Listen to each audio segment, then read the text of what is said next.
Welcome to Learning Photography with Duck. Here's your host, Duck.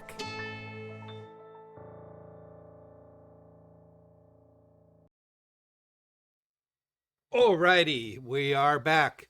Welcome once again to another edition of Learn Photography with Duck. Hey, you always got to remember it's to this side, not this side. Today is Q&A, all right? And I just want to get into a little bit of a discussion before we go into taking questions. But before we do that, let us, I just got a couple things that are coming up. Oh, Bill just joined us. Welcome. Yeah, Al's here, Brian's here, Bob's here, Bill's here, all the regulars. Awesome. Thank you for joining me. Haven't seen Alan in a while. Oh, the other Alan. So hopefully he's doing okay. Anyway, this side. Wednesday, I'm doing the presentation for CTPPA. It's a Zoom presentation starting at 8 o'clock from drag to brag. All right. I would normally push this a little bit harder, but to be honest, everything that's in that presentation, I've covered with you guys. So, you know, I'm not going to push you guys to check it out. Because you'll probably say, oh yeah, he covers this all the time. All right. But I just posted this yesterday. I got all the information for next month's presentation, which is, if you are interested in doing any kind of family photography or even pet photography, whether it's, family, babies, senior portraits, pet photography. Next month's presentation is all about family photography. And this is being presented by an award-winning master photographer, Allison, I hope I don't slaughter her name, Wachstein, it's German, Wachstein, all right? She's amazing. Her photographs are just, phenomenal. And she's going to pretty much walk through the whole entire process of her business, answering a bunch of business questions, marketing, and really get into some of the nuts and bolts of the actual photography stuff. It's limited seating because it is at her home studio. It's not like she has a lot of room in a home studio, so seating is very limited. Actually, let me go ahead and just share this. It's next month, April 24th from 7 to 9. We're looking to provide pizza there, so, it's going to be, a fun time. The immersive workshop will include lighting, posing, composition, sales, marketing, and it says, and staying inspired, which it also includes, nature and some travel photography as well. Her studio is down in Weston, Connecticut. So obviously if you're in this neck of the woods, it's going to be a piece of cake. Yeah, she's a master photographer craftsman with a certified professional photography certification, which is the same one that I have. She's been collecting, creating a collection of memories for generations to cherish. She's an honored photojournalist and lifestyle photographer in Aspen, Colorado, and New Jersey. She has taught at Seton Hall, Fairleigh Dickinson, and Fairfield Universities, and the New York School of Interior Design. So she has clout behind her. She's got the experience. She's got, like I said, she's got the clout. So it might be worth something for you to check out. And it's only $25 for non-members. Okay. I am definitely going to be there. All right. And that's pretty much it for what's coming up. On the side, those of you who know Greg Horn, um, uh, it's his thing, but I figure I'll send it out to you guys because some of you know Greg. There's a floral. Um, uh, I don't know what I can't remember what they call it. But botanical show at Macy's in New York. It's going on now into like April 7th or something like that. So it's only, a short window. But we're planning on taking a ride down into New York and checking out the show and maybe do some street photography afterwards or during or along the way.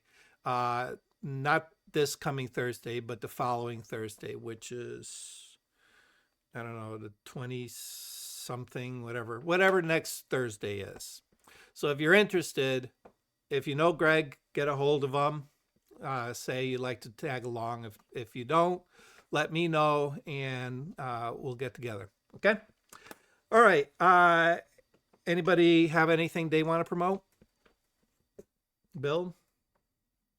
I know you got your show. I don't know if you want to go ahead and give that a plug as I well. already said to these people, I will mention it again on the first. I'm doing the, Snappy Senior Photography, which is a part of the Plainville Senior Center. It's having an exhibit the first 3 weeks in August at the library, and then for 2 weeks after that at the Senior Center. And I'll plug the first opening reception first. The opening reception at the library is Wednesday, April 3rd, 4 p.m. And the second opening reception will be at the Plainville Senior Center on April 24th. That's a Wednesday at 10:30. Cool. And I'll promote this at the next time we meet. North Haven Camera Club is having Mark Howard is doing something on storytelling, and that will be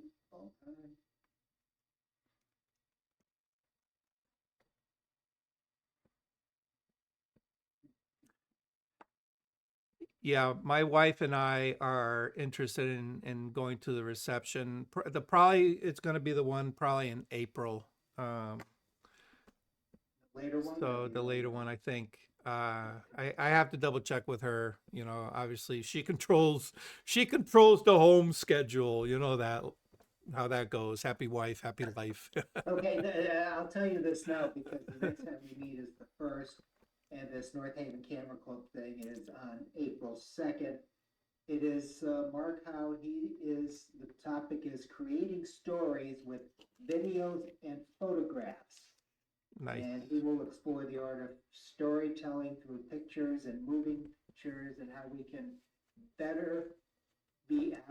be better storytellers with our cameras. Mm-hmm. We'll discuss using images and words, audio and video to engage our audience. Mark will cover some video editing techniques, not too heavy, and that's the scope of the presentation. So that is April 2nd at Hope Christian Church, 211 Montagues Avenue, North Haven. Right. That is exit 9 in North Haven. If you're coming from, I think, just Google 211. 211 Montague Avenue. I just entered the address into your GPS. It'll take it. It's Yeah. actually very easy to find. We all have GPS. We don't have to give direction. I'm in one group where the guy insists on giving directions, and he keeps rewriting the directions. Mm-hmm. And I keep saying, Charlie, everybody has GPS. Yeah, right here. You know, it's funny. I love maps. There's something about maps. I love maps. Mhm. And you know, I have a pretty darn good sense of direction. Diane, my wife, on the other hand, whoo, she'd go and tell you east from west if her life depended on it. And it's a running joke every time we're driving anywhere. I ask, okay, which direction are we driving in now, dear? Are you editing this part out? Oh no, she knows. Oh, she knows, She'll admit okay. to it. Yeah, she'll be the first to admit to it. You Oh, no, know. hold Yeah. it. I don't want you to talk about direction. I had Doug as a guest on my TV show many Years years ago. ago, Yeah. and I said the address was 127 Washington Avenue. Yeah. But it was tucked in the back. I couldn't find it. I could No, not no, find it. you said, I went to this building with the columns. See, Yeah. on the webpage for nhtv.com, we have a picture of Town Hmm. Hall, and it has columns. Hmm. And Doug went looking for that building. Yeah. Yeah. I did. I was totally lost that day. Completely lost. But yeah. Yeah, but, yeah, you're right. I was in the vicinity though. That's all that Oh, matters. yeah, Oh my God. All right. So yeah. So anyway, that presentation on the second, that's a Tuesday if anybody is interested. I do have to say, if you are not a member of a camera club, you know, they are worth their investment in time and effort. Because especially if it's a very active one, like Bill, like your club is very active. You know, I'm always And there are impressed. quite a few clubs. Somebody Yeah. asked me today, he lives in Worcester, New York, where can my daughter go to? And I told him, Candlewood. There's Yeah. Candlewood's Camera another one. Club. Yeah. And then there's Flagpole Photographers Hmm. Camera Club. If you live in Fairfield County, you don't want to come to North Haven, Bridgeport has a camera club. Yeah. Oakland I has a I think Bridgeport is like the oldest one in the state of Connecticut now. I thought Charter Oak and Charter Oak is either 65 or 70 years old. Yeah. That's West Yeah. Hartford. Wow. New Haven, 1911. Okay, Wow. 1911. New Haven meets in North Haven, believe it or not. They meet. Yeah. Yes, Yeah. correct. They meet in North Haven. Yeah. Cool. Yeah. CTPPA is celebrating their 75th year this year. Wow. Okay. Anyway, so that's awesome. So there are definitely plenty of things to do photographically coming up. The weather is starting to break, so that brings us to my topic for today, which is spring cleaning. All right. It's that time of year when we have to kind of open up the windows, air out the house, get rid of all the winter stuff, put those in storage, and bring out the summer stuff. If you guys still do that kind of things, right? I know my wife does that. She does that with the comforter up on the bed. The winter comforter comes off, and the summer comforter goes on. So I at this point in time, I usually tell people, here's a great time to really dig into your camera gear and start doing some spring cleaning in order to keep your gear working in proper order.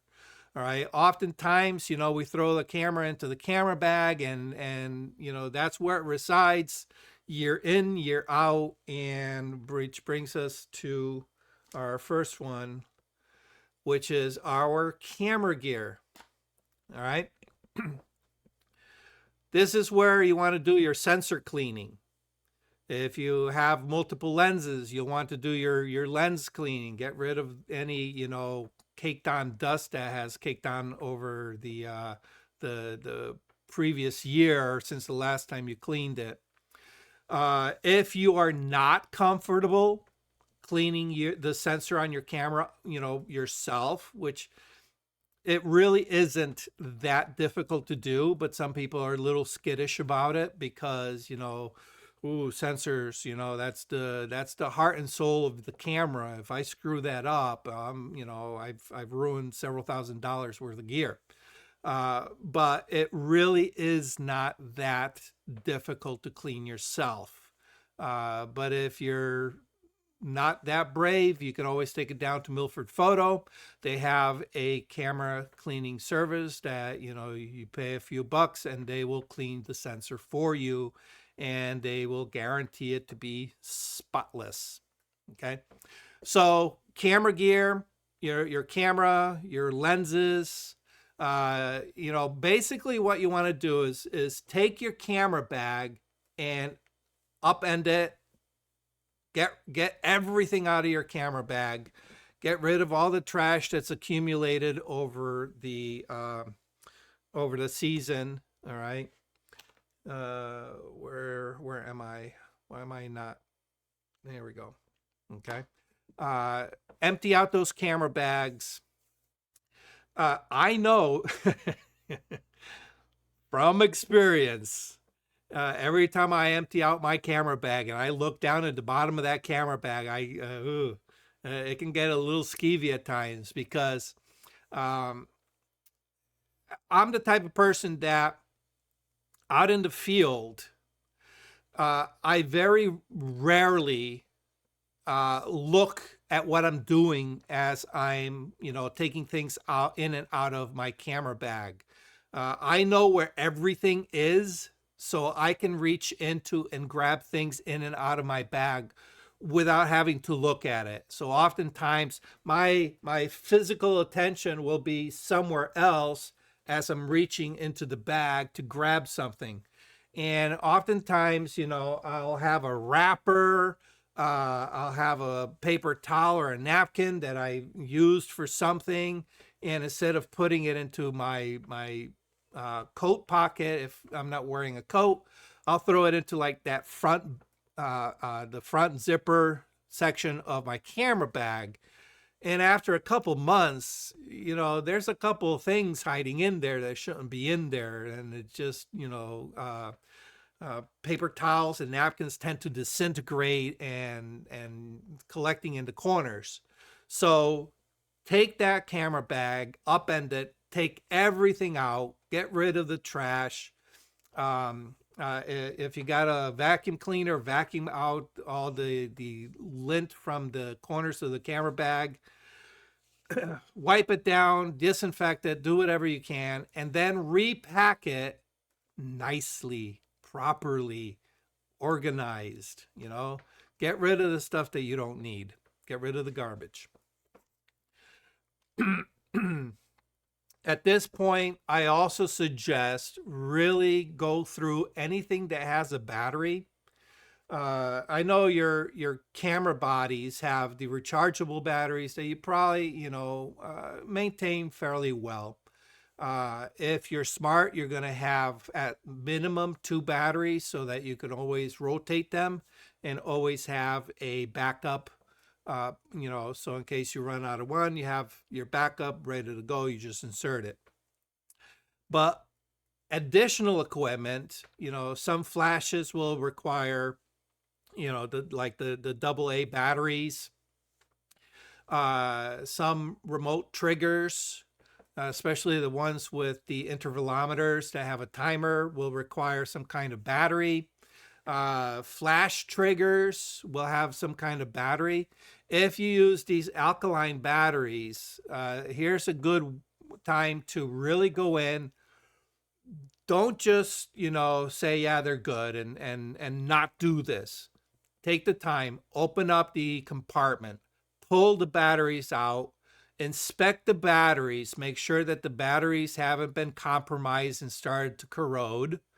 All right, because what that the corrosion is an acid, and it'll start eating the metal internals of your flash, for example. And you don't want any of that alkaline just sitting there, doing damage to the interior of your camera gear. So take it out, inspect it, clean it out. If you find there's a little bit of alkaline buildup, it looks like a white powder, crystalline powder. What you want to do is, knock it off as best as you can. try not to use your bare fingers. I suggest putting on some kind of, like nitrile glove or synthetic glove, and take a cotton swab and clean it out. I use a little bit of white vinegar to kind of clean it off. It kind of neutralizes all that acid, gets it all out and cleaned up. Inspect the wires. Make sure that the wire terminals are not corroded to the point where they're falling apart. Because hey, let's admit, camera equipment is expensive, and something as silly as leaving in a corroded battery, something that is very easily preventable, really does a lot of damage to our gear. So, get ahead of it. All right. So replace the batteries if they need replacing, clean out those terminals if they need cleaning out. If you have, I don't have one of the batteries in front of me, I don't think, no. Some of these rechargeable batteries will have, give me one second.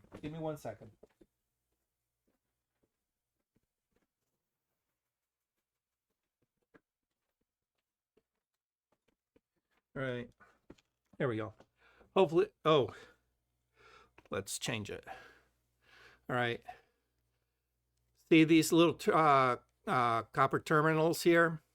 Okay. You'll want to inspect those. Okay. The best cleaner I found for those is a little rubber eraser. Get like those red rubber erasers, or the rubber erasers that's on the end of a number 2 pencil. Okay.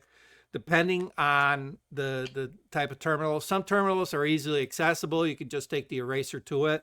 This one, it's kind of surrounded a little bit by plastic. You might need to take an X-Acto knife to your eraser and cut a point. But any what's it called? Oxidation. Any oxidation buildup on those, you just remove it. Very simple. Cleans up the battery really, really nicely. All right, check your memory cards. Okay, especially if you have, which is probably I should have put in my display here. But check the memory cards, especially the SD cards. They have a tendency to split apart at the seams. You might want to check, make sure your SD cards are in good working order. All right. Technically, the rest of your gear just requires a little bit of minimal maintenance. Usually, with tripods and light stands, what you'll want to do is you'll want to take a damp rag to it, clean them off. If you have some of these will have, let me see.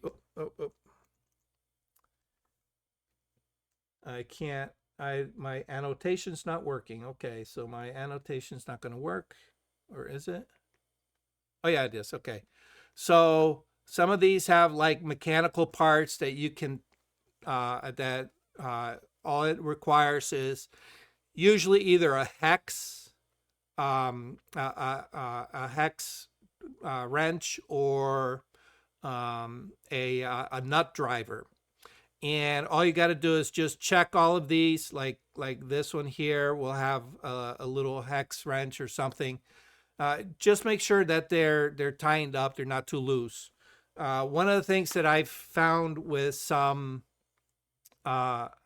tripods and light stands is they, from use, depending on the kind of closure you have on those, from use over time, they tend to loosen up. And as soon as you put any kind of weight on it, it slowly starts creeping. And then all of a sudden your light stand is going like this. And then once the weight balance is off, it's going to come crashing down. So take a few minutes, tightening up all the joints is a good practice to get into. The ball heads do not need any kind of grease or oil. Do not grease or oil those. However, a lot of these do have some kind of spring mechanism, all right, that you might want to check, make sure that the spring mechanism is still able to tighten up to the point where it's not going to flop around on you. If you are not mechanically confident, I guess you can say, you might want to avoid taking these tripod heads apart because of the spring mechanisms. I've taken a few apart. They are a pain to get back together because of that spring. It is always under tension.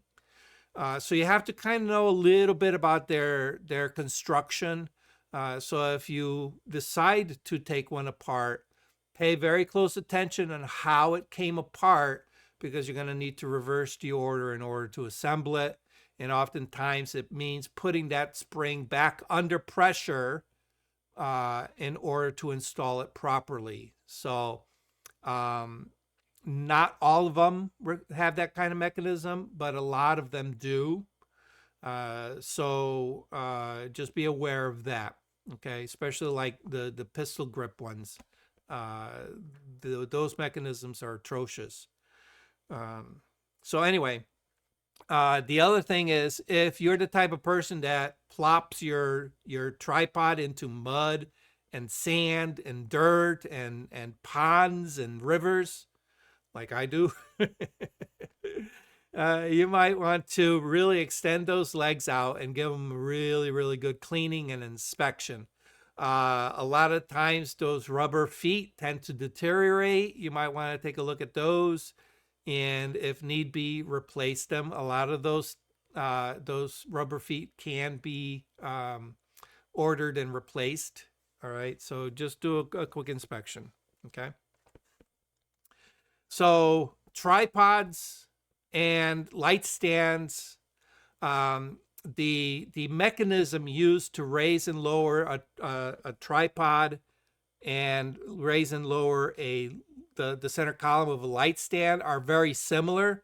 They will have little, nuts and or hex bolts or nuts that need to be tightened up. Don't over crank them. Just tighten them enough to create that snugness, so that when you crank down on it, especially the flip type locking systems where you just flip open and it releases the pressure, and then you flip it closed and it tightens it up. Those in particular, you need to really double check, because they do tend to loosen up over time, and you'll go ahead and you'll click it close. You just bring that flap across, and you think, oh yeah, it tightened it up, when in reality it's still very, very loose, and with the weight it starts sinking down. All right, usually just a small tightening on the hex bolt or nut is enough to satisfy cleaning it up. All right, that's the easy part. On tripods, I'm sorry, on light stands, the other place you want to look is in these junctions down here, in these joints. All right, oftentimes on the cheaper light stands, they're going to be riveted. Okay, they tend to last a pretty good long time, but depending on the manufacturer and the quality, sometimes the ends do loosen up, and it's very easy for that rivet to kind of pop loose, and you can loose it. If you have the bolt-on kind, those you definitely need to double check. All right. Oftentimes these are just kind of very standard size nuts and bolts. So if something is missing, you can just go to the hardware store and replace it. If you find that over time you start these things are coming a little bit on the loose side, just get some Loctite, put it on there, and clamp it all back together. Okay. If you have C-stands, the same thing pretty much goes for those, although these two tend to be a little bit better crafted. The tensioning mechanism on the center pole is slightly different. The way they tension is that they often have some kind of wedge, all right, and then a screw that tightens up against that wedge, all right, that the screw handle, all right. What happens is over time, sometimes this gets a little bit slick from overuse. If you find that it's having a hard time retaining that tension, you may need to just take it apart, run a little bit of sandpaper across the surface, just to give it a little bit of a roughening up, and that's usually enough to restore the life to it. And then right here where the legs meet the center column, those tend to loosen up quite a bit. So you might want to just, check out that area right there on the C-stands. Okay. And that's pretty much it. If you have, specialty equipment, then, obviously take a look at it and just make sure everything's working properly, make sure everything's clean, and you're ready to go for this coming season. All right. Any questions on anything I covered? I have a question related to it. Yep. I was doing this the other day, and as you know, I replaced my camera last year with the exact same camera. Yep. And so I've got this Nikon that's, is it a brick? Is there anything I can do with it? Or is it just, part of me says pull the lens off and then throw the camera away. Is there anything that Milford can do with it, or anyone can do with it? So what exactly is wrong with it? It's dead. Dead. Do you know exactly what it is that failed on it?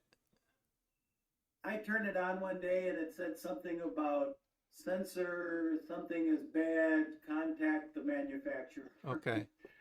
And then that was the last I turned on, so it's, like I said, I've moved on and. Yeah.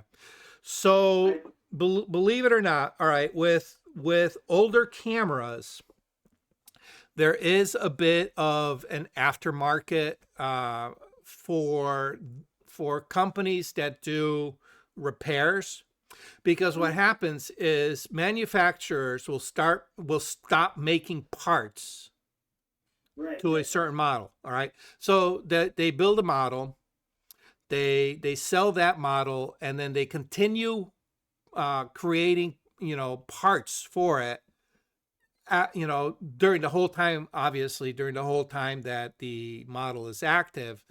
And then once the model stops being active, some of the parts, if they use on other cameras, will continue to be made and still be made available.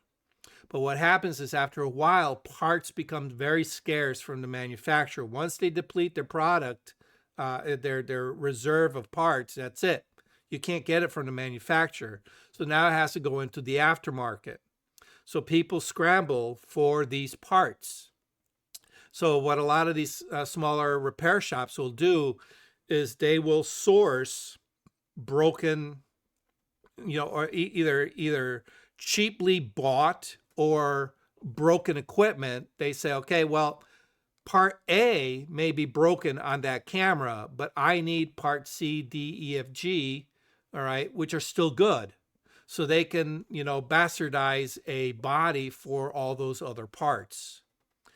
So there is, obviously you're not going to recoup, any kind of good money on it, but where my head was at was, if I took this down to Milford Photo, could they do something with it? Otherwise, I was thinking I was going to dump it in the garbage. Yeah, well, Milford Photo will probably put it on their wall of junk Okay. cameras. That yeah, It just kills you to throw out something so expensive, but if yeah, it's dead, yeah. it's dead, and I'm at that point now where if I can't do anything with it, Yeah, so what I would suggest is look on eBay. All right, see what a non-functioning body is going for your model. You okay, know, and you may get $50 for it. You know, or maybe $80 or whatever it is. You know, but what I suggest you do is throw some batteries back into it, try powering it up, and whatever, if it gives you an error code or an error message, jot right, that down so that way you can include it in the description and say, okay, this camera body is giving me this error code. I'm selling it as is, parts only, and I'm not responsible for anything else. You're getting as is, and you do it with as please. But most people are buying it for the parts, so they're right, going right. to tear that apart and bastardize it and use it for repairing other ones. So, But like, or they may have the part to yeah, fix, and so they buy it for $50, they turn around and sell it for 150, yeah, after repairing it. okay. So, but so, all right. All right. So let's get into questions. We actually have a question that Brian um, sent me regarding Lightroom. He sent me email. So I'll go ahead and I'll read this for you. I apologize. I did not watch the video, so but I think I know what you mean. In this video, I explained the issue I'm facing with Lightroom directory setup for 2024, and I'm seeking assistance. I successfully reorganized my catalog without having to start over a couple of years ago, which is awesome. It's a task, I know. But when I tried to add the new folder for 2024, I encountered a catch-22 situation. The folder didn't exist. All right, so this is where I have a couple of questions. But the folder didn't exist. I tried creating a directory outside of Lightroom, but the issue persists. I demonstrated how my photos are currently organized and mentioned the steps and blah, blah, blah. Okay. So what I'm guessing that you did, Bri, is that you opened up, file browser and you say, okay, well, this is where I keep all my photos. I'm going to create a folder called 2024. Is that I correct? did that, but and just a side thing, that thing you just read to me, that's the Loom summary of the video I made. No, yeah, I kind of figured. No, really what happened was I thought that I remember going outside of uh, Lightroom, so I started doing it from within Lightroom. And I went through this process and it said, okay, do this if you want to create or add an existing one. And I said, well, I'm going to have it create it. So I went through that process. And then when I finally got to the point, it said, well, you can't do this because the directory doesn't exist. And I go, oh, that's stupid. So I don't know. I went and did something and tried it. And then what it does now is it, puts things out there in its own folder. I found out what it was doing. It was sticking them in a 2024 folder, but I couldn't see it in my category, my listing. Okay. And then I went out and I did physically go out and make a 2024 into the file explorer and went back in and tried it again. And this time I ended up with it still showed it the same way, but down below it, when you look at it physically, there is a subfolder 2024 under the. Anyway, I got All lost. right. Well, let me walk you through a few ways and we'll see if we can find a solution for you. So let me go ahead and share. And just so you know, the other thing is that for 2022 and 2023, I had successfully done this. You know, there is a folder like I'm looking on your screen there, and I just wanted to make 2024 because I have 2023 and 2022. I just couldn't do it anymore. All right. Okay. So like this setup here, right? Is Yes. what? Okay. All right. All right. So typically you will do this in December, you know, in anticipation of the coming year. I will create a 2020. So in this case, I'll use 2025 as an example, obviously, because, you know, I already have the 2024. But there's a couple of ways to do this. You can go to, all right, so let me go ahead and zoom in here. All right, so I have, as you can see, I have 2024, and I want to say, okay, I want to add 2025 to this, okay? I want 2025 to be in the same folder that my 2024 is. So the first thing I need to do is figure out what parent folder my 2024 is. All right. And as you guys know, I put everything into a My Photos folder. All right. So that way, when I look for my images outside of Lightroom, I can say, okay, here it is, my photos. I know by the label exactly what it is. All right. I open up that folder and then everything inside is just all my folders. Okay. So here's 2024. I want to add 2025. I'm going to go to the parent folder. And if you, where's my button here? If you right click, all right, it's going to say create folder inside of my photos folder.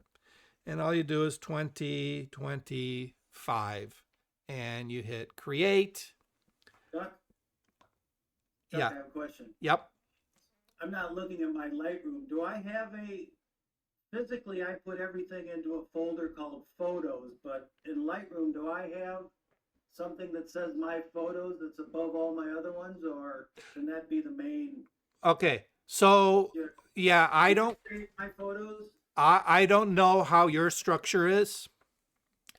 You know, you've been with me long enough that, you know, I say keep all your photos in one folder.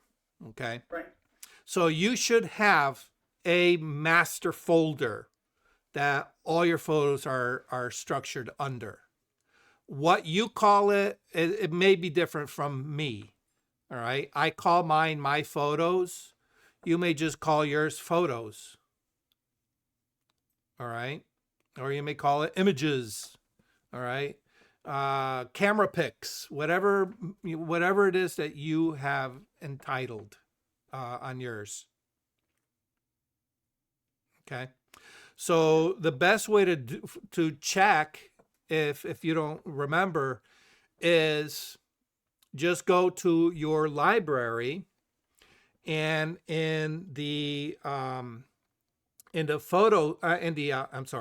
folders tab, okay, you're going to go to where the drive that has your photos in, okay?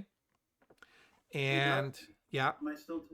So I'm looking at my Lightroom now, and so mine, I guess I did it a little different. I see Windows SSDC. That's my main, and that looks like your storage E is your main physical drive. Yep.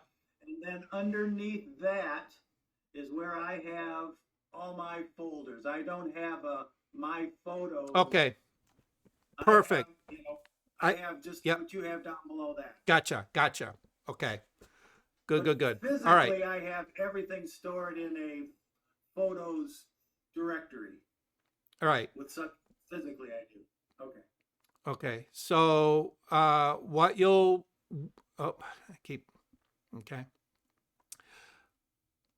If you don't see the parent folder, all right, click on one of those. All right, you're going to right click and where is it? Where is it? Okay, now I'm going to have a hard time finding this. I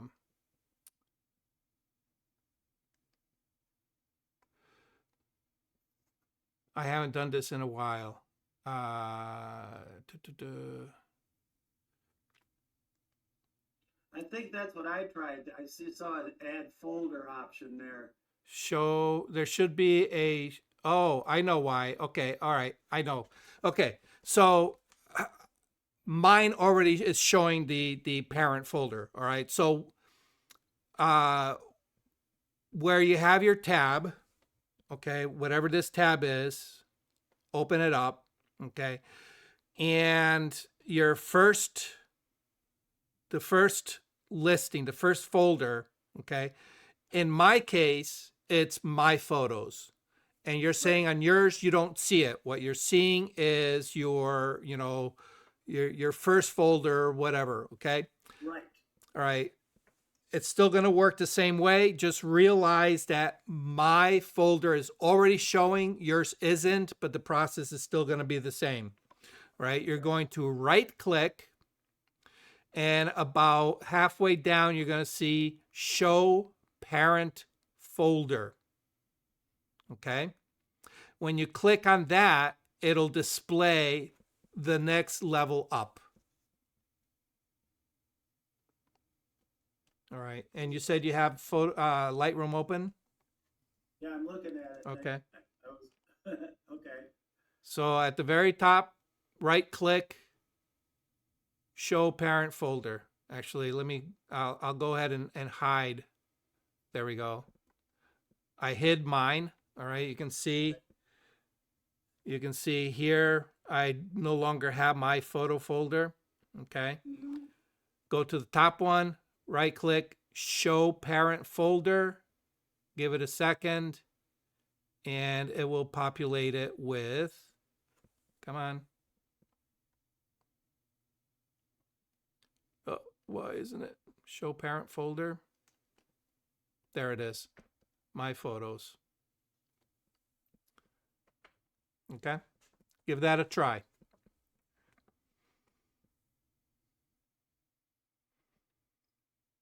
So all right, I can see, yeah, I can see now my parent folder. It's a little farther up the line. It's called folders. I mean, photos. Okay. Okay. Good. All right.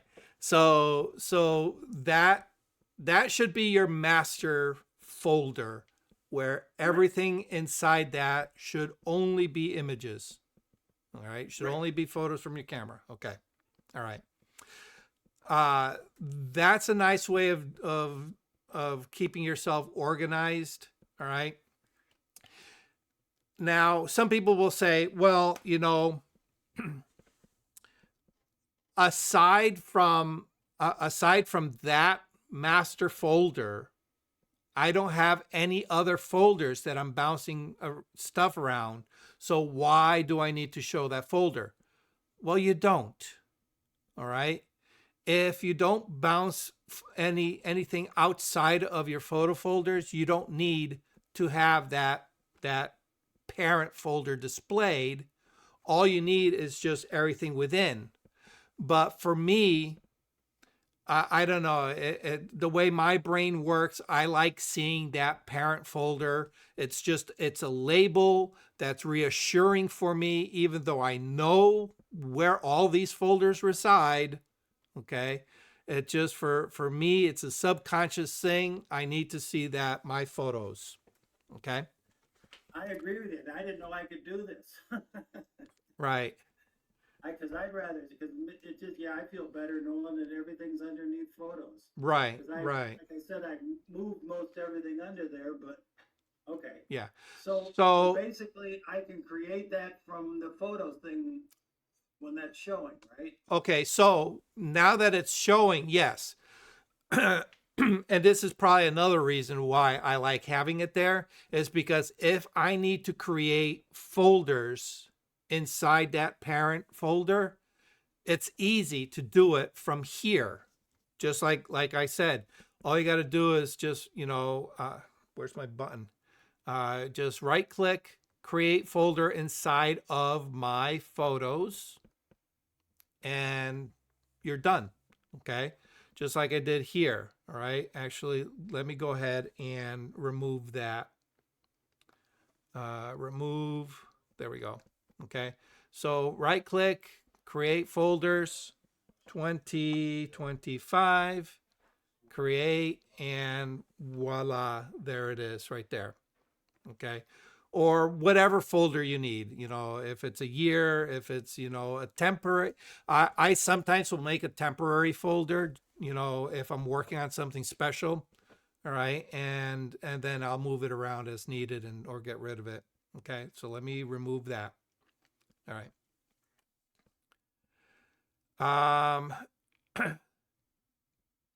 Okay. So I deleted the 2025. All right. I'm going to go ahead and open up my file browser.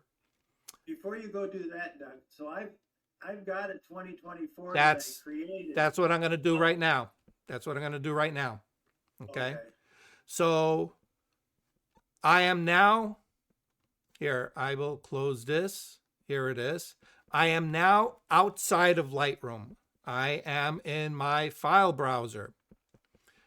I am in where my photos are. Here's my directory. As you can see, I do not have a 2025 folder because I deleted it previously, right?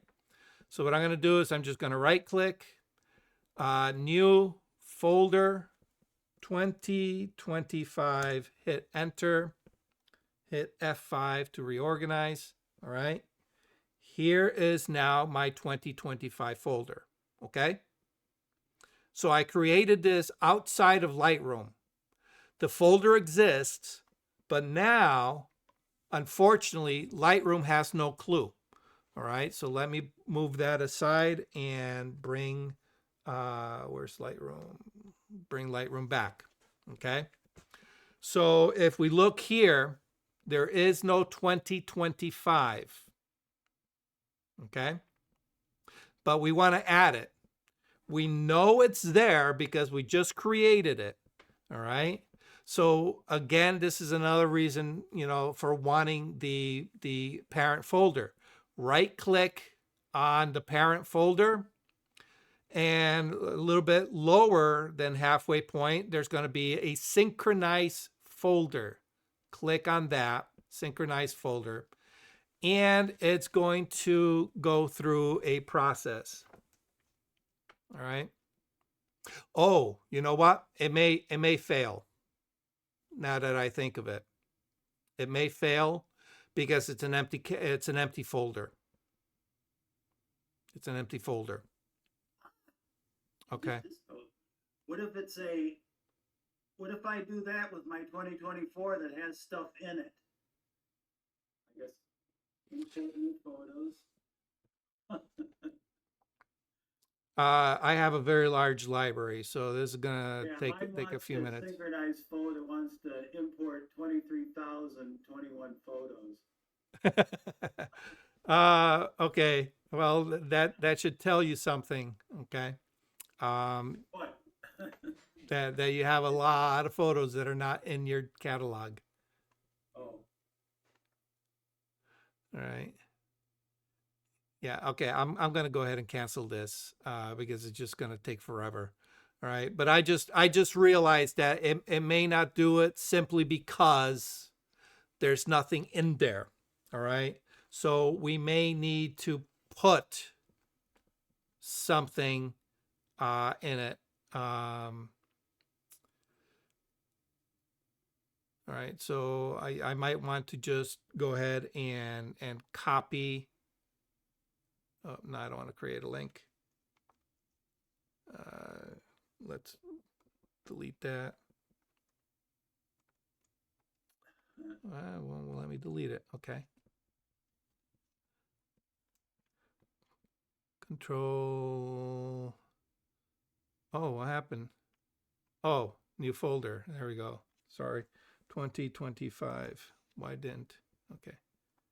Copy. There we go. So now that has a copy. All right. And now when you do that, when you do the synchronize folder, all right, let me try doing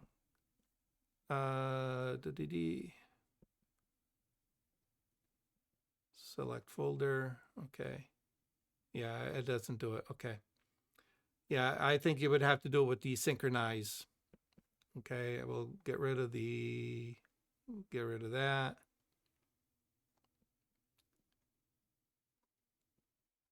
Yeah, it's going to take forever. So I'm not going to go through the process. All right. But what it'll do is it'll give you a preview of that temporary file that you put into the 2025.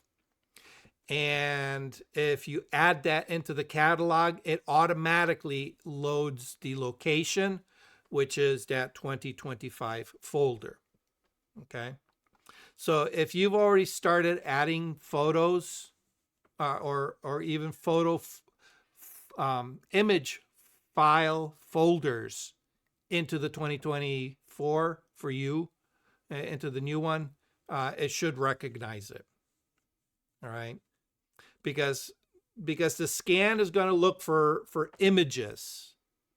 All right. It's looking for images. That's why it will fail if the folder is empty, because it's gonna come across the folder, the new folder that you just created, and if it doesn't see any image, it's gonna say, well, I'm not gonna add it. All right. So there needs to be an image in that folder for it to recognize and say, okay, that has to be brought into the catalog. And when it does, it will import that folder as well. I hope that made sense. Yes. Okay. One more question to this whole deal. Oh, well, I have another way to do it. So, but I'll go ahead and ask your This question. is part of that. Yeah. This is part of, so when one is switching over, say from 23 to 24 in March, like I am, isn't there something that you need to do on the right side? Because, you know, when you're telling it where to go, when you import something now, do you have to make a one-time change to say, look at different folder? Perfect. Which is what I was going to go over now. Okay. So I have, okay. So let's see. Can I do this? Let me throw a memory card in here. Obviously, I don't have anything with 2025, but we can do the same thing. Let me plug it in. Okay, there we go. Okay. So we're going to go import. What's on this card? Okay. I'll uncheck and we'll just do this one. Okay. So the other way to create it is in January, you have, a fresh set of images for the new month, which is also the new year. And you say, okay, well, what I'm going to do is I'm going to create the new directory, the new location for 2025 when I make my first import of the year. Okay. So we have our import dialog box. And like you mentioned, we need to go all the way to the right-hand side, and where we have our tabs, we're going to click on the destination. And what's the best way to describe this? Okay. My destination starts off with my photos folder, all right, which, it kind of, every time you import something, it's going to kind of register where these folders are. All right. It reads your directory, and then it asks you, where along this tree are we putting these? All right. So we're going to go to our parent folder. All right. So in my case, it's my photos. For you, it's, photos. Okay. And we're going to come up here and it says put into a subfolder. All right. And what I'm going to do is I'm just going to go 2025. Okay. And then the rest is according to how you like to organize your images. All right. In my case, I tend to organize them by date. So I will, do the by date, the date format. Okay. And what it's doing is it's reading the date format from the image. Okay. So obviously that date will change accordingly. All right. Now, if we take a look on our file tree, okay, here's my 2024, okay, and then further down you're going to see 2025. All right, so it's automatically going to create that 2025 folder, and it's going to put everything into that 2025 folder. All right, obviously it's saying 2024 for this because that's what we're working with, but you can see it's putting it into that new folder that we designated. You can call this whatever you want. I just prefer to keep things chronologically ordered. Okay. All right. So when you do this, this is one of those things where you only need to do it the first time. After that, okay, after that, the second time you come in to import, you're not going to have your My Photo selected. You're actually going to have the 2025 selected, and this appear into subfolder will be unchecked. Okay, so you only need to do that process the very, very first time. After that, you need to reset it. You need to reset it. Okay. All right. So let's go ahead. We're putting it into My Photos 2025. There it is. Okay, now watch. We already created a folder called 2025. We did that in Explorer. Okay. So I'm going to go ahead and hit import. Okay. And it recognized that there was a 2025 folder. All right. And it's going to go ahead and plop that in right there. Okay. Make sense? All right. So now if I look here at my File Explorer, okay, there are no two 2025 folders, obviously.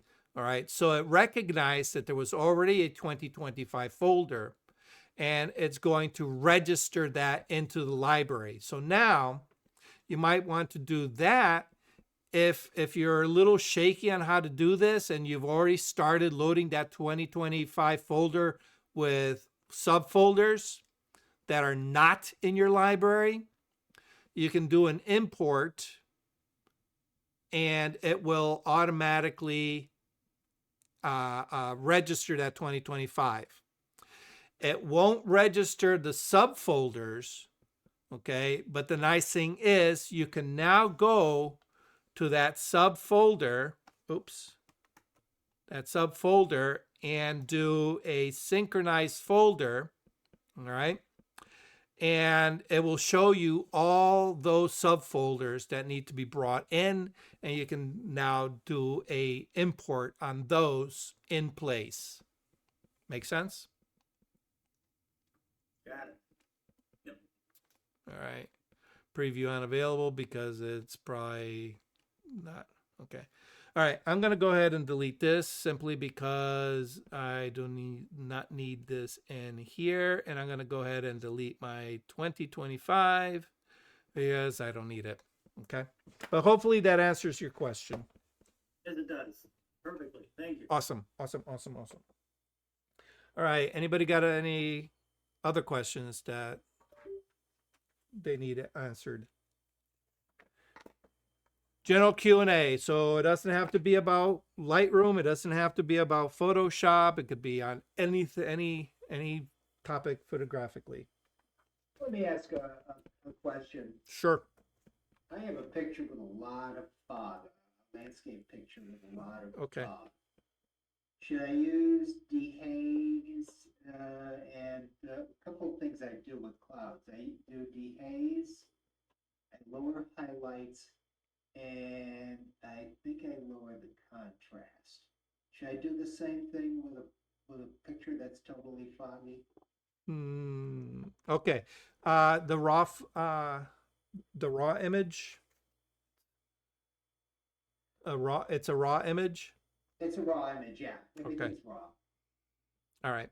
So let me go to, do I have anything with a lot of haze? Note to self, get a photo. Oh yeah, this one has some haze. It's a terrible photo.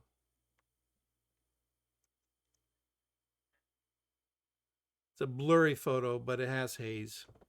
Okay. All right. So the dehaze tool is, hold on a second. Let me switch the screen here. There we go. This is a very blurry photo. I don't even remember why it's in here. I probably used it in the discussion. Okay, but you can see that there's some haze. Probably not as much haze as probably you're talking about, but I'll use this as an example. Okay. So what is haze in a photograph? Well, it's a lightening and a desaturation of pixels. All right.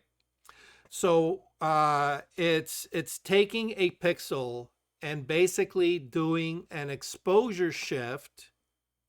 All right, going from a dark pixel to a lighter pixel. All right. It's also has a less contrast effect to it often. And also because it's affecting the way color is transmitted through the haze, there tends to be a desaturation of the color in the haze. So what the dehaze slider does is it says, okay, what we're going to do is we're going to boost contrast, we're going to boost saturation and you know, the color, and we're going to darken the pixels, but we're only going to target a very specific range of our exposure values. All right, so it does an analysis. Let me go to the develop module here. Okay, and we're going to say, okay, if we increase the dehaze, you'll notice, all right, I want you to pay attention to a couple of spots in particular, okay?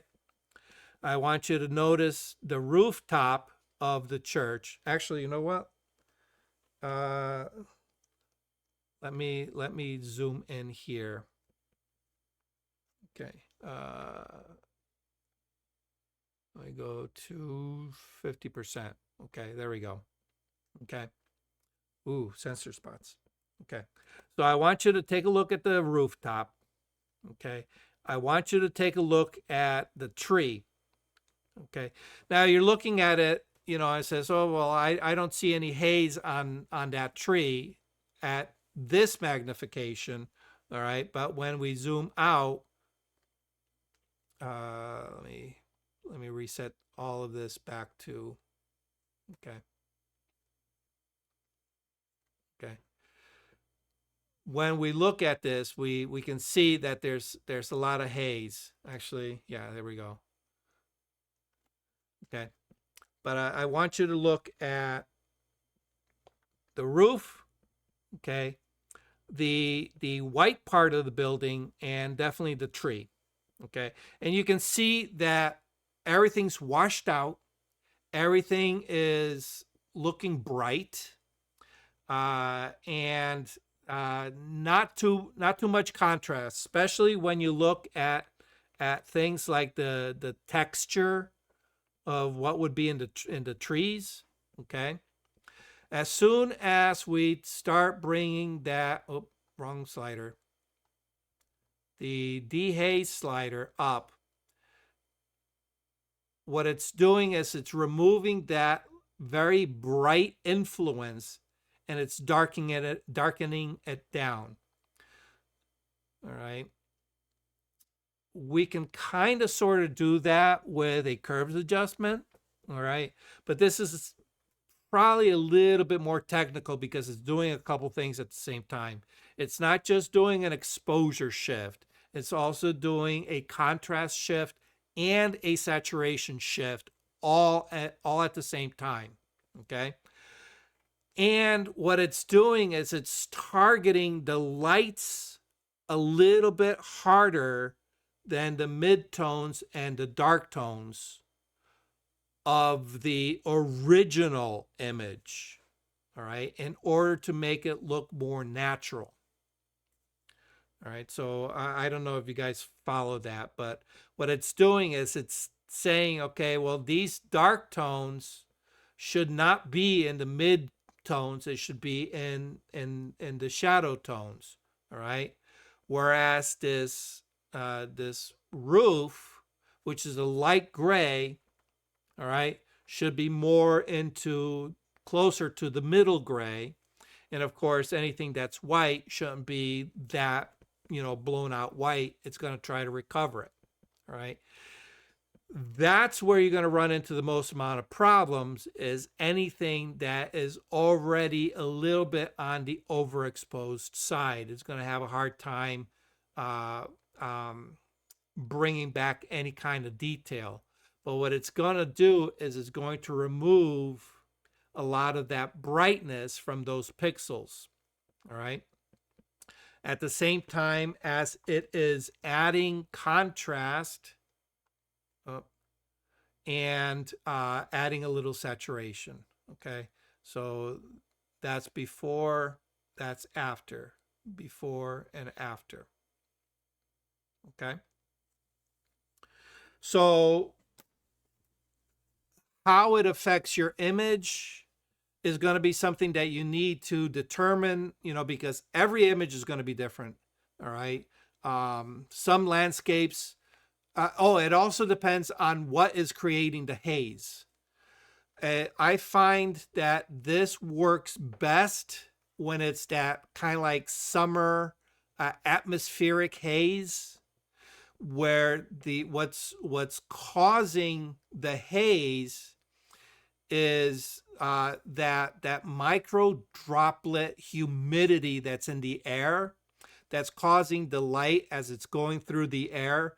It's causing that light to disperse and reflect back towards the lens.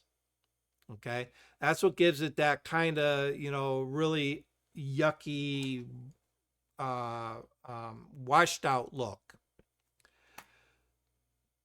Something that's a little bit denser, like fog, it's not going to be able to recover it as easily, because the pixels that are being captured because of the optics of the light coming through heavier substrates such as fog it's registering different. You're not registering as much detail as in, something that has haze.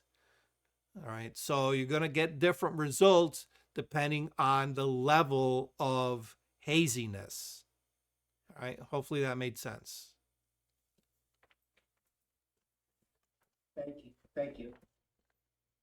I was trying to look for a picture that I did. It's really foggy and I can't find it right now. Hold on. Yeah. So super, super foggy. But you know what? There's a charm to super foggy images that usually for those images, you're going to want to add haze.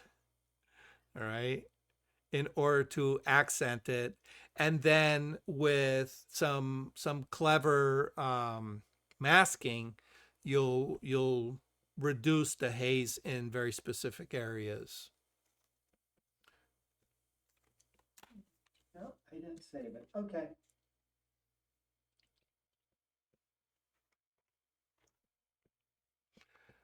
Next time, if you ever find it, just send it my way, and we'll have another discussion on it. So. Okay.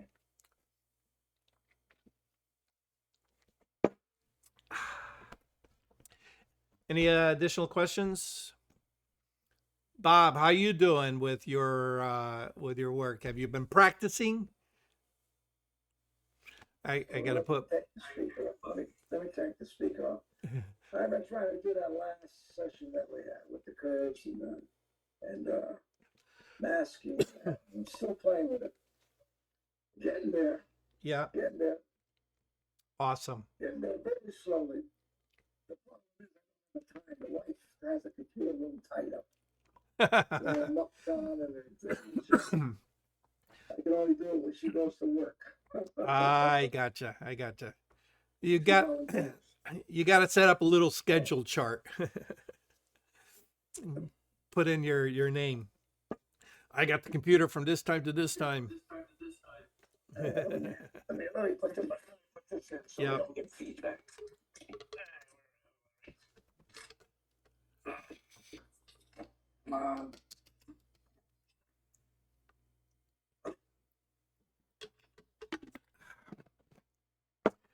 All right. Well, as reorganized, it's taken me forever. I got about 18,000 photos that are just been thrown in there, and yeah, that's what I call monkey work. And what happened is maybe there's a way around. I have SD cards. Now, is there any way? Because when I go to, it'd be easier to rebuild it in the SD cards or go individually. Because the SD cards are dated and everything else. all right. So Well, maybe that would be a better way to start fresh. there's pros and cons to that mentality. Oh, because the SD card may deteriorate. So, well, yeah, they could if you're not careful, but they're pretty hardy for storing. I wouldn't rely too heavily on them, but all right. So here's the pro. All right, there's nothing like starting fresh, because when you start fresh, you now put into effect everything you've learned up to this point. So hopefully by starting fresh, you get rid of any bad habits and you put good habits into play. Okay, so that's the other thing I've done. I noticed that will be done is three things are a little bit of contrast, a little bit of clarity, a little bit of that I do automatically now. On the old ones, they're not there. yeah. Well, I'm not talking about so much as your editing, but your organizational. Pre-editing when I come in. Yeah. Like you showed us this. You put a little contrast. I always put contrast. Mm-hmm. Maybe a little clarity, and maybe Mm-hmm. I preset those presets. Yeah. I use. Well, I've been using that since you discussed it, and that Yeah. works out fine because I don't have to do all that every time. Yeah. Well, yes, exactly. And that's the negative side of starting fresh is any edits you've done up to this point, Gone. even gone. Even if even if you have a lot of files that are missing out of your library, by scrapping all of that and starting fresh by importing everything, you're getting rid of a lot of work. I And know. It's 5 years of work. what's the balance? So I normally don't suggest that. I say, what I normally suggest is take what's already there and two things. From this point forward, you're going to keep yourself organized. All right. Oh, yeah. Okay. You're I've done that. right. Okay. Moving backwards through your catalog, you can say, okay, there's a bunch of stuff that is out of order according to my new workflow. Let's rearrange that and get them in line with the new workflow. All right. And this is, like I said, this is what I call monkey work, because there's actually pretty much no mental activity required to do this. It's just like, opening up a cabinet that says, oh my God, the bowls and the dishes and the glasses are all over the place. Let me put all the glasses here, all the plates here, all the bowls there, all the silverware here. It requires absolutely no mental activity other than knowing what pile goes where. Okay. So I usually tell people, throw on, if you like listening to the news, throw on the news, throw on music, do something to drown out your world, so that you can, have something to concentrate other than that, and just go through the motion of saying, okay, well, these are all my 2022s. These are all my 2023s.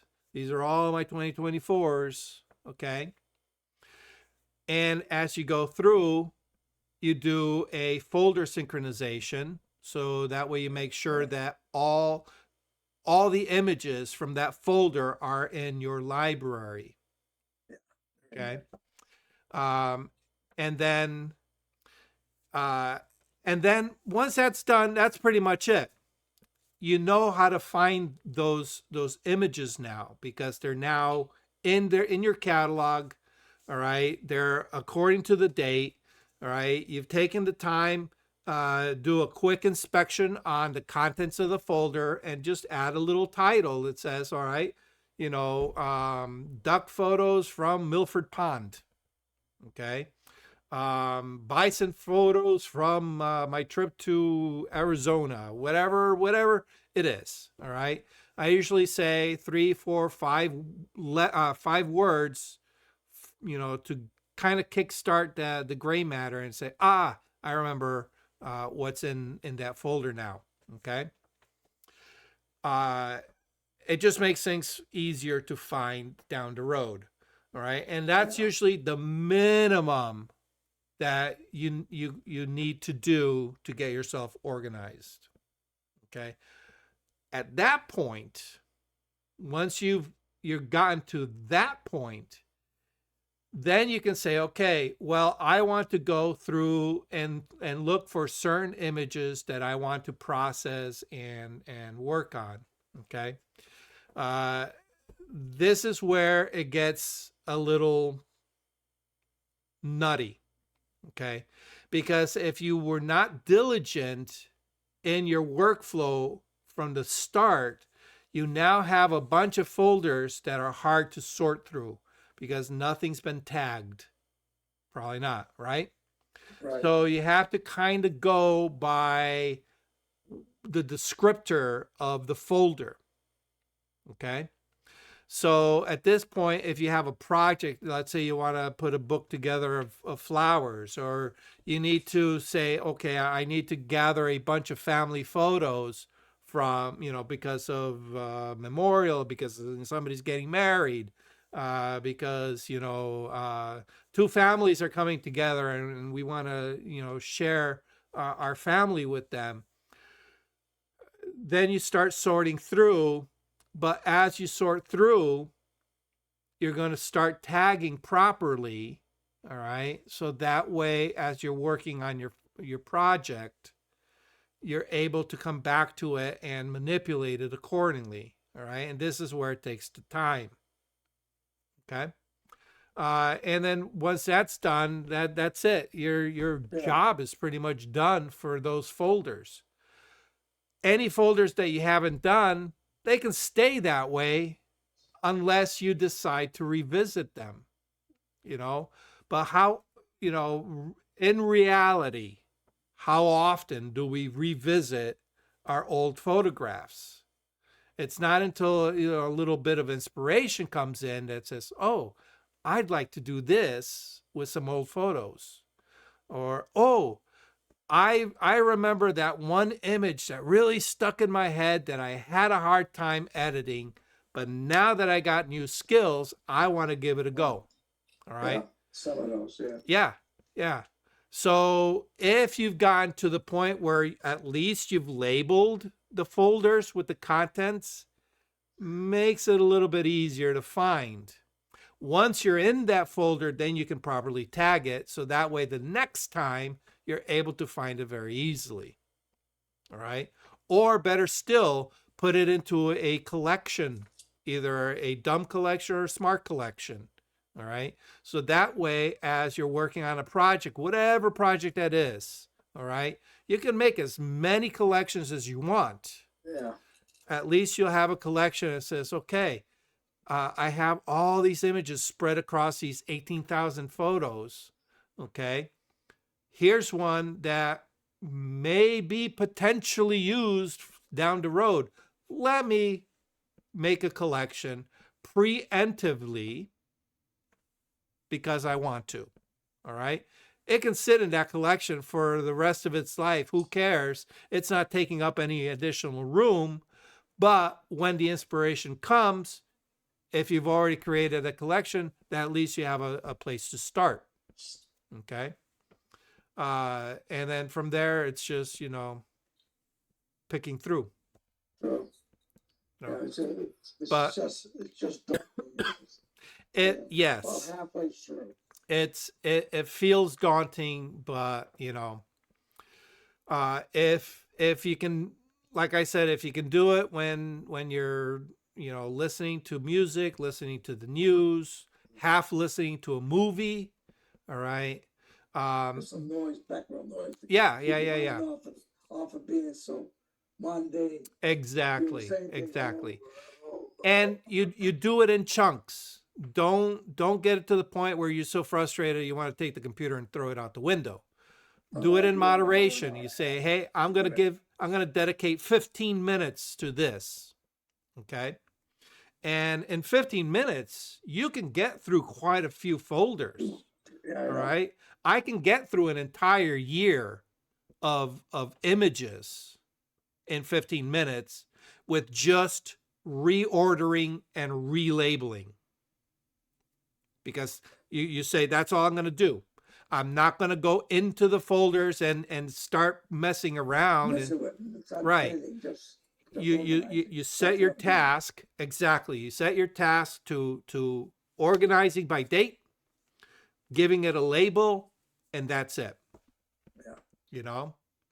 And then next week you take another 15 minutes, you do another year, and a week, 2 weeks at the most, you've done a whole decade's worth of images. All right.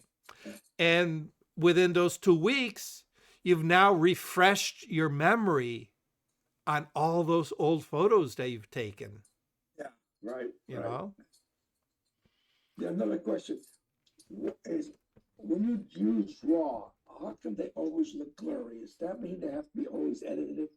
They don't look sharp in the raw state. Is that something that I'm doing wrong? Oh, all right. So, okay. could be one of two problems, right? One, it could be that you've Or, taken a blurry photo. well, more like breakouts. like my example here. This is definitely a blurry photo. All right. The second issue, all right, has to actually do with part of the mechanics of the way Lightroom works. All right. Lightroom, when it presents a raw image, okay, needs to convert that raw image to a JPEG. JPEG, I know that. Okay. It's called a preview file. The preview file can be one of several sizes. All right. It could be small, it could be standard, and it could be 1:1, meaning full size. Large. Okay.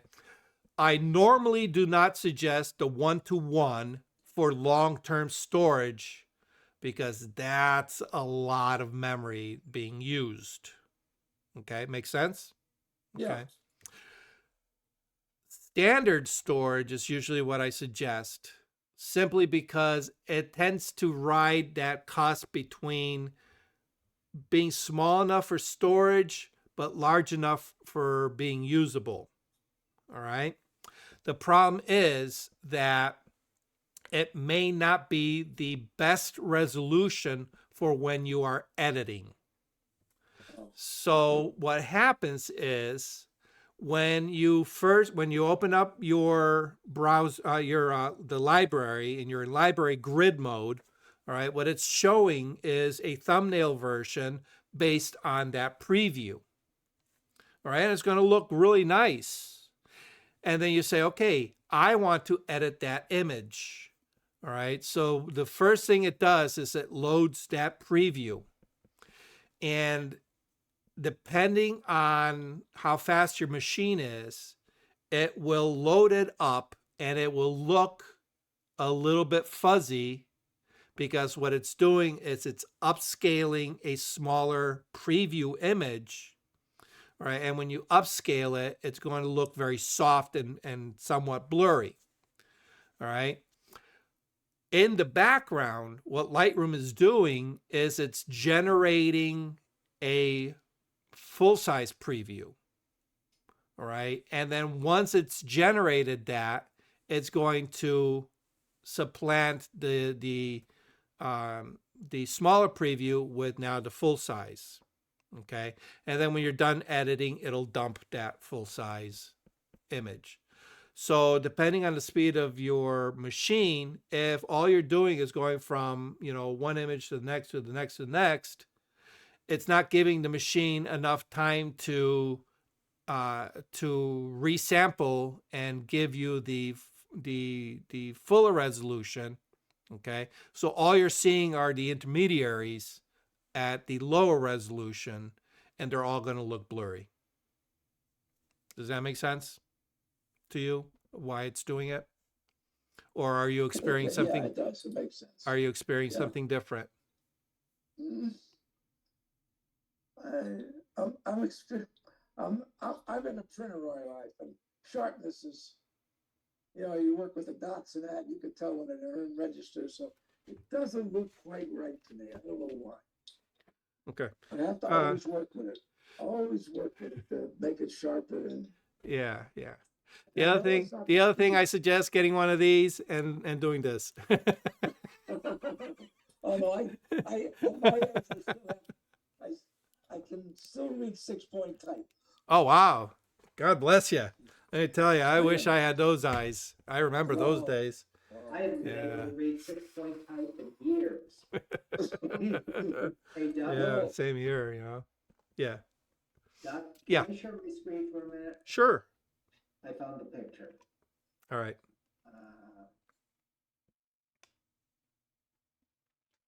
Oh, There we are. Do you see it? Yes. Oh, haze. yeah. Okay. All right. That's not bad. All right. So what is your goal for this image? I'd like to get rid of this haze. I don't know if it's haze or fog. It's haze. It's haze. Yeah.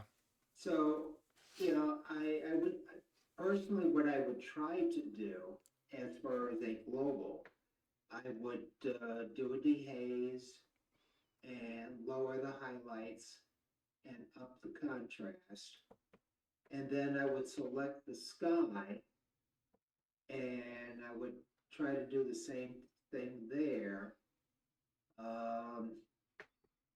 And then decide on the mountain if I want to do that there. Okay.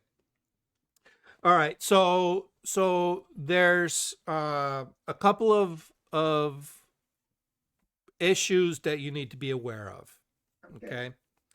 One is the limitation of your optics.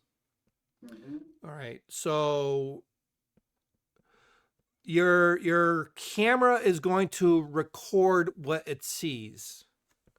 All right. And this touches a little bit on the aspect of doing it right in camera on scene versus what you can do in post-production. Okay.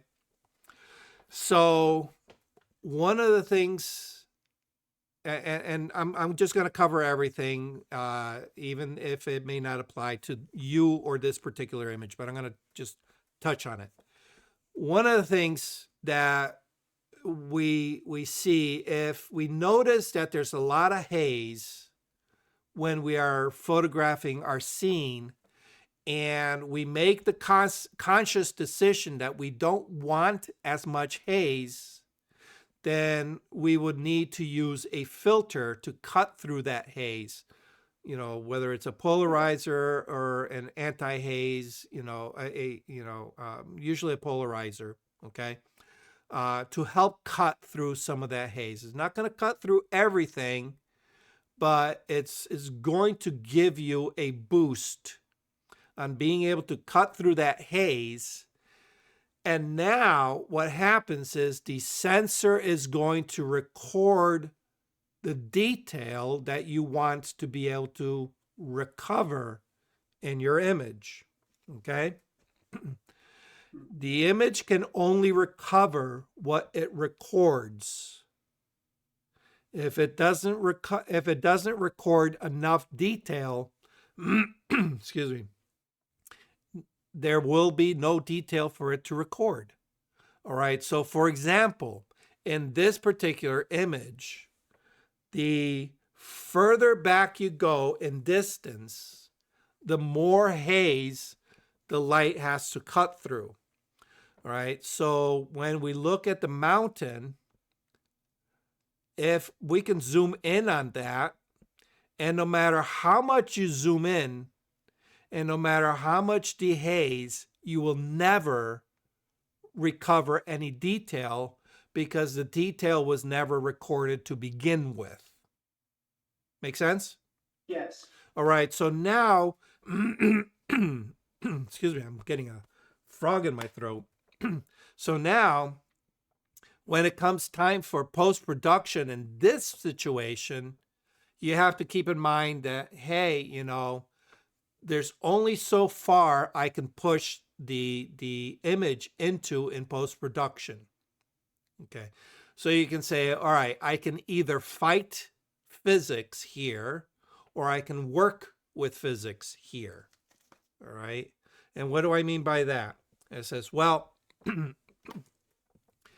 as the scene comes closer to the camera, there's the camera is cutting through less and less haze, which is, obvious, right? So that means that there's going to be, depending on how close or how far away an object is from your position, it's going to have a different level of haze effect in front of it. All right. So if you ever notice those really beautiful hazy landscapes where you see the mountains and the tree line and the shrubbery, there's different levels of grayness, and the further it goes back, the lighter and lighter it goes. All right. Those effects are being applied purposely. Those are being manipulated in order to create that layered effect. So now you can say, okay, well, if I really can't pull enough detail out of this image, let me work with that haze effect. And it says, okay, let's count the number of layers that we have in this scene. All right. And obviously the sky is going to be the furthest back. All right. And that's going to be obviously the brightest one. All right. And then we have the mountain. Okay. So if we have our sky, we can label that, as 1. The mountain will be 2. All right. And then we have this kind of like horizon line showing way back here. All right, we can label that 3. And then we have the building line, right? The actual building silhouettes here coming in here. All right. And we can label that 4. All right. And then the tower itself, the needle itself, along with maybe some of these front buildings here and the bushes themselves. Okay, we can label that as layer number 5. Okay. Mm-hmm. So now as we are manipulating the image, we can say, okay, that's going to be our division. And we're going to create different levels of, all right, I'm going to put this now into the wording of grayscale. Even though we're dealing with color, I'm going to change the wording for grayscale just to give you something to understand. We're going to assign 5 grayscale values to each one of these layers, going from the darkest in the front to the lightest in the back. So our darkest, we're going to assign a percentage. Let's say we're going to assign that as 75%. Okay. We're going to assign 75% to layer 5, and we're going to assign 10% to layer 1. All right. And then every intervening one, we're going to do a division of that, whatever the extreme, 75% and 10%. We're going to subdivide that by however many divisions. In this case, 3 divisions in between those. And we're going to assign a value. So now we are using a very definitive value to separate our layers. And we're going to place those values where we want them by creating a mask and probably using a curves adjustment layer. All right. So if our layer 1 is at 10%, okay, and if we look at this, layer 2, which is our mountain, fits in that 10%. So now we have to say, okay, I don't want it matching that background. All right. I want a little bit separation. So now what I want to do is I want to bring that up to, let's see, 10, 20, 30, let's say 20%, just for simplicity. Okay. So now what we're going to do is we're going to create a contrast separation between the mountain and the background. All right. So we're going to bring the mountain a little bit closer to us. Okay. And now the Space Needle, all right, we might want to say we want that to stand off a little bit. So we're going to darken that. All right. So if this is, kind of like at that 60% mark, we want to shift that up to our 75%. So we need contrast separation between that layer, layer 5, and layer 4. So if that's at 75, I might want this one at maybe 60. All right, in order to give me that contrast separation. Okay, and that means that my middle layer here, I might want to go somewhere into 40%. Okay, so now what I've done is I've shifted each one of those individual elements to contrast with its neighbor. All right, the neighbor behind it and the neighbor in front of it. Okay, so now when we look at it, we're seeing this layering effect. All right, and you'll be able to control that, just by manipulating the exposure on this. All right, you can also manipulate how much detail. All right, because now you can say, okay, that layer 3, I want people to see that it's a layer, but I don't want people to dwell on the contents, what's there. All right, so I might reduce the contrast of that layer, all right, just to kind of obfuscate what's going on there. I know there's a couple of large buildings there, but I really don't care about them. They're not that important to this particular scene. What's important is the Space Needle. Okay, so I'm going to reduce, again, we're working with contrast. And what are the contrasts? Exposure contrast, color contrast, and texture contrast. Okay, so we've dealt with the exposure contrast by shifting it to a little bit lighter. Okay, we dealt with the texture contrast by reducing the overall contrast of the detail in that layer. And now we may say, all right, let's desaturate it. So some of that kind of browny looking color, we're going to tone that down and bring it to that cooler color that's way in the background. I want it to go further back. So I'm going to remove some of that warm tone and introduce a little bit more of the cool tones that are way back there. So now we've created that contrast.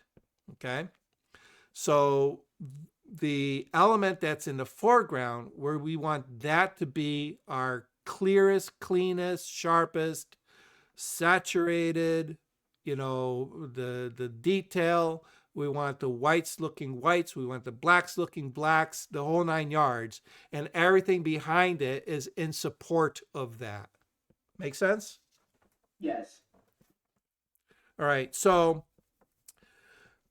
as far as the dehaze slider is concerned, okay, you have to understand what the dehaze slider does is it removes that white, that lightness. It boosts the contrast and it boosts the color. Okay. But it boosts whatever is already there. So if we apply a dehaze to that mountain, Yes. there's no detail there. All right, so it's not going to pull out any additional detail. Whatever detail, actually, let me get rid of this. All right, whatever detail is in those little spots of highlight, all right, right in here, okay. What it's going to do is it's going to make those a little bit brighter, the background a little bit darker, and it's going to make everything bluer because it's already blue. Okay. So this is where you have to make that conscious decision, okay, of whether to fight it or go with it. Okay. So now if we look at the next layer, which is layer 3, like I said, that has more color in it. All right. I can see some blues. I can see some browns. There's probably even some green in there. Okay. that if we were to boost up, it would probably look pretty horrendous. All right, because it's all muddy because there's no detail.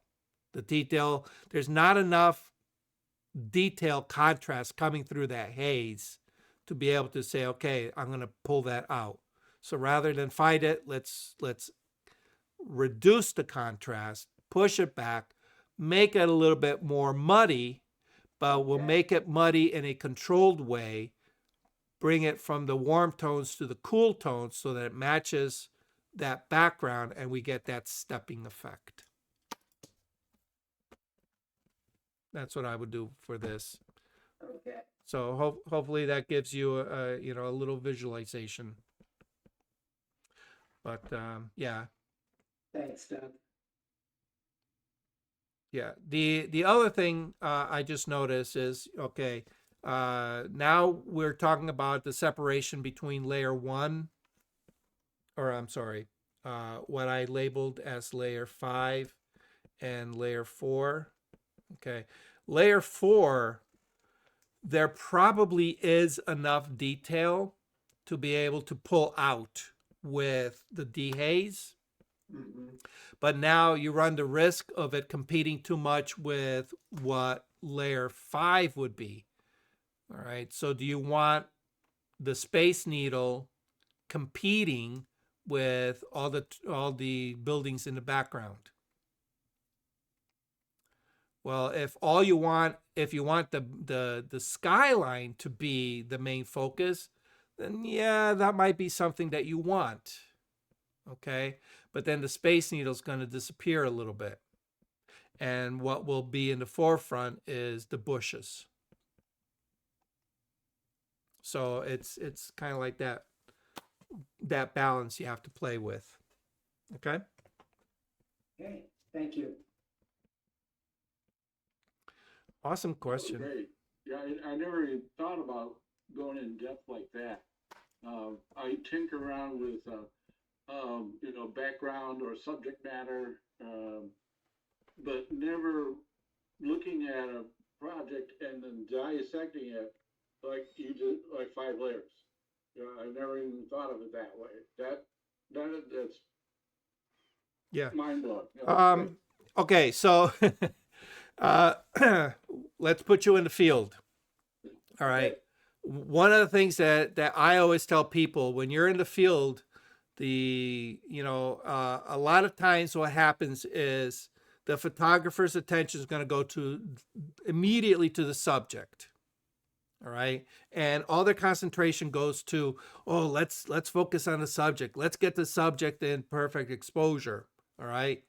But what I try to tell people is you have to look at the background first. We have to look at what's furthest away from us first.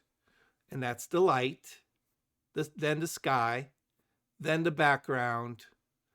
And if there's depth to a background, the furthest background and the closest background, then our subject, then our foreground. So yeah, those layers are always there. Yeah. And what often happens, and I see it all the time with photographers, is that in the heat of the moment, it's like, oh, there's the subject. Let's capture the subject. Let's work on the subject, and completely disregard the background. It's not until they get the image opened up on their computer then they start thinking about the background. And oftentimes it's like, I should have paid a little bit more attention to that background.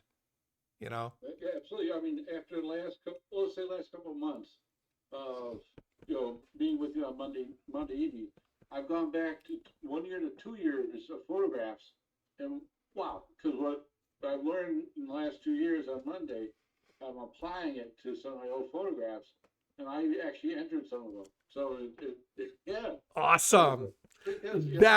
That's what I like to hear. I had no idea what I was doing before. Yeah. I still don't. Oh my goodness. Oh, that makes me feel good. To an amateur now. That's my new position.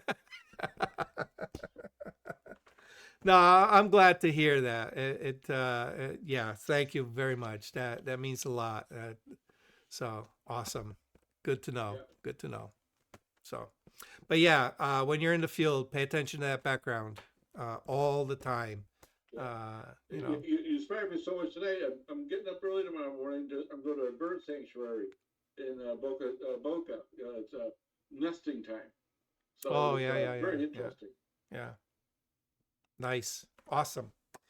Get that long lens out, right? And they're so close. I mean, you almost. Oh really?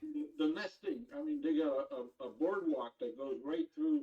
Oh, nice, They don't move. They stay in the nest.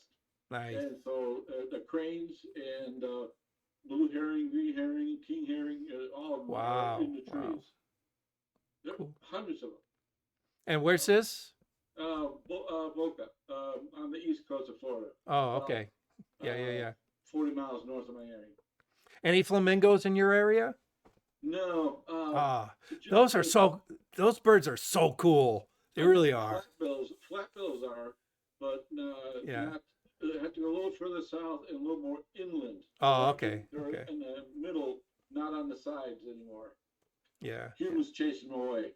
We're gonna probably kill them all eventually. Yeah, yeah. Shame. All right. All right, guys. Any last minute questions? No? All right. I got one real quick one. Okay. Just, we were looking at my catalog business earlier, and I said something like 23,000 pictures that I hadn't indexed. I kind of know what some of those are, but can Lightroom handle those? Because I was thinking of maybe just indexing everything and then, using that as time goes on, as I clean things up. Yeah, you can bring them in. Okay. Yeah. Lightroom has actually worked. One of the things that Adobe has done with Lightroom that they really haven't advertised is the cataloging engine. They really worked at slimming it down and making it more effective in order to handle larger catalogs. It used to be where the catalogs got really, really large, it would affect the performance of your machine. They've really worked at reducing that, so you can now have larger catalogs. So go for it. Well, that's good. On another thing, I was watching a Photoshop commercial or an Adobe thing about generative AI and the stuff you can do with it. I may have seen it on TV, and I'm going, yeah. and some little kid with a unicorn and a butterfly, and I'm going, that's the crowd you're going after with Photoshop? Wait a minute. Yeah, At least they haven't forgotten the commercial guy there taking care of the cat. So yeah, so I don't know how in touch you are with what Adobe is doing with their products. Not at all. But yeah. But what's happening is that with the rise of content creators, Yep. all right, everybody's a content creator now. Everybody can have a YouTube channel and they're a content creator, TikTok channel and they're a content creator, all right, which we can laugh at that, but the reality is if they're creating content and sharing it as laughable and silly and low production value as they're doing, all right, that's the niche they're now trying to target. Pros already know what the tools can do. We don't need to sell the pros on what Adobe can do. What they want to do is they say, okay, hey, we need to target this very large base of content creators that are creating content with what? their cell phone. All right. So if you notice, they've been really pushing the development of web-based Photoshop and iPad Photoshop, and now they're getting into developing for the smartphone and Android and Apple products. All right. Obviously, they're going to be very limited in what you can do for them, but this is what the new generation is doing. They're creating content with their cell phones. So Adobe says, hey, here's an untapped market. Let's create products for them. And yeah, I'll never use it. I have no intention of ever using it. I have no desire to use it. But there is a market for it. Because I wasn't following him, but I have to admit, when I'm on my phone lately, and I take quite a few pictures with my phone because I'm out and about, I've been using Lightroom that's on my phone that comes with my subscription. Yep. And, started to take the place of Snapseed, and it's a handy little tool. I use it to play around and learn new things. And yeah. Well, the nice thing is it integrates very nicely with your catalog. So you can say, okay, I'm going to do these basic things and on the phone because it's handy. I have access to, all these tools. And then later on, if I want to push it even further, I can go back to the desktop and say, hey, let me, enhance what I've done. So yeah, it's a changing world. We have to flex with the times. So I'll still use my desktop. I like all the bells and whistles that the desktop, comes with. I like to be sitting down. Yeah. Sitting down with a large screen. Yeah. There you go. Yes, there you go. a laptop kicker. And a laptop kicker. Yep. Yeah. All right, guys. Thank you ever so much. I appreciate your patronage. I appreciate you hanging out with me. Nothing next week. Will return. Oh, yeah. No, nothing next week. Again, if you want to join Greg and I for New York, hit me up. Okay. All right. Stay safe. We'll see you next time. Thanks. Thank you for watching Learning Photography with Duck. Brought to you in association with Milford Photo, your local full-service camera store. Located in downtown Milford, Connecticut, Milford Photo offers you a personalized shopping experience. From the latest camera gear to printing and framing services. And, of course, educational workshops to teach you the finer aspects of photography. Don't forget to tell them Duck sent you.